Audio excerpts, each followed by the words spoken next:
Welcome back to Nerf Game Theory. I am Captain Xavier, and today I'm going to be discussing terrain. Terrain, from a military standpoint, is one of the single most valuable assets that an army can have. Whoever has the better terrain has a much, much better chance of winning the battle. There are countless examples throughout history of a smaller force defeating a much larger force because the smaller force had the better terrain. An excellent example of this is the Battle of Agincourt. And it's also a great advantage because it didn't look like it was that much of an advantageous terrain. It was a slight incline up a hill, very slight incline. But it was a muddy field, and the guys marching up the hill were in armor, and it wore them out, and it also narrowed as it went, so it bunched them up, and it was subtle, and that's probably why it worked. And this is something that you need to keep in mind when you're setting up a game, is how much of an advantage is one side being given over the other because the terrain is asymmetrical.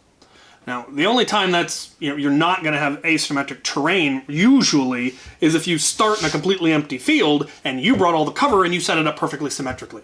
If you're in some more natural terrain like a park or even on a campus usually, there's generally going to be some advantage given one way or the other because of the terrain.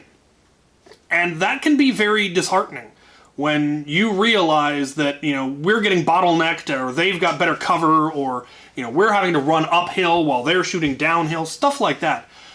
The players will generally notice very quickly when there's some sort of a terrain disadvantage. And remember, the goal is never to have one team be given an advantage by the system. We want the players to find and figure out and acquire advantages. So if there is a particularly advantageous place on the battlefield that's neutral, that's not on either side, and one team is able to get to it and hold it, and now they've got an advantage, that's not unfair because they got that advantage. It wasn't given to them by the system.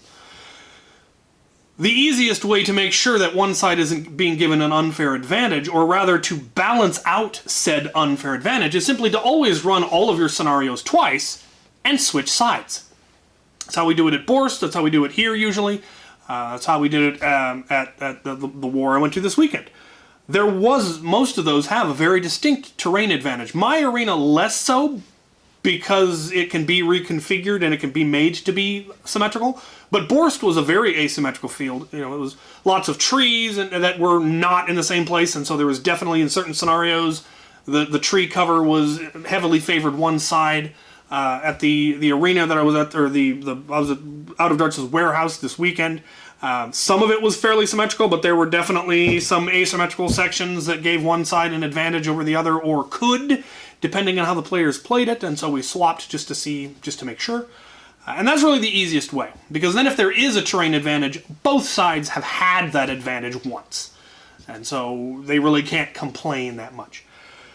The other thing that you can do if there's a particularly interesting or complex or extremely advantageous terrain advantage is to lean into it. Use that in the scenario. Build the scenario around that particular piece of terrain, whether if it's basically a fort of some kind that one side would be given.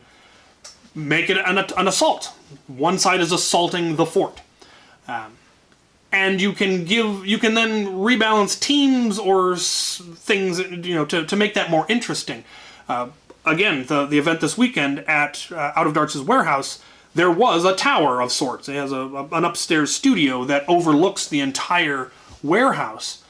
And so we did an assault, where we put 5 people in the tower, and then everyone else, which I think was like 11 people or so, were down below. The people up there had 3 lives and respawned up there. Everyone else had infinite lives but respawned on the opposite side of the warehouse.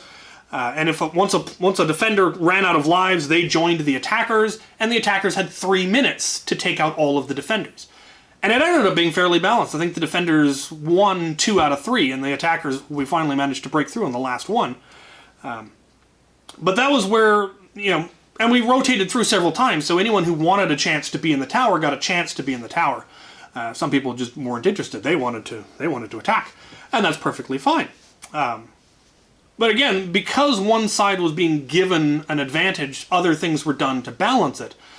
And the scenario was specifically written around that imbalance. And that's how you can definitely use terrain. But you should always be aware of little things, because it might be very subtle. It might be a slight incline, or one tree that's just really well placed, or the sun is coming from that side, what have you.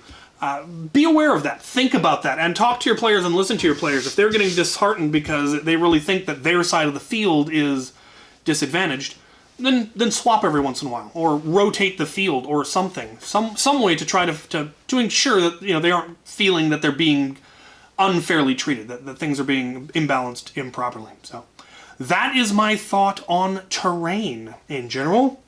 Let me know what you guys think. How do you guys deal with terrain disadvantages or really cool terrain? We've fought at some amazing places, Fort Worden and Fort Flagler. Luckily, those locations were fairly symmetrical. I believe Flagler was completely symmetrical.